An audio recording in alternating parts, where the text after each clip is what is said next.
ହୀରାକୁଦରେ ବନ୍ୟା ଜଳ ନିଷ୍କାସିତ ହେବା ଫଳରେ ପିପିଲି ସ୍ଥିତ କାକୁଡ଼ିଆ ନଦୀରେ ବନ୍ୟା ପାଣି ଓଭରଫ୍ଲୋ ହୋଇ ରାସ୍ତାରେ ଲହଡ଼ି ମାରୁଅଛି।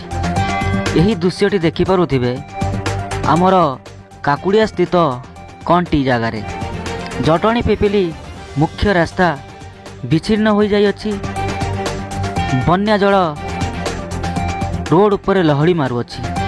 କାକୁଡ଼ିଆ ସ୍ଥିତ ଏହି ନଦୀରୁ ପାଣି ଓଭରଫ୍ଲୋ ହେବା ଯୋଗୁଁ ଲୋକମାନଙ୍କର ଯାତାୟାତରେ ସମ୍ପୂର୍ଣ୍ଣ ଭାବେ ଅସୁବିଧା ହେଉଥିବାରୁ ସ୍ଥାନୀୟ ଲୋକେ ଟ୍ରାକ୍ଟର ଯୋଗେ ଗାଡ଼ି ଗୁଡ଼ାକ ରୋଡ଼ରୁ ସେପଟକୁ ପାର କରାଉଛନ୍ତି, ଯେଉଁଥିରେ ଗୋଟେ ଗାଡ଼ି ପିଛା 50 ଟଙ୍କାରୁ 100 ଟଙ୍କା ନେଉଛନ୍ତି।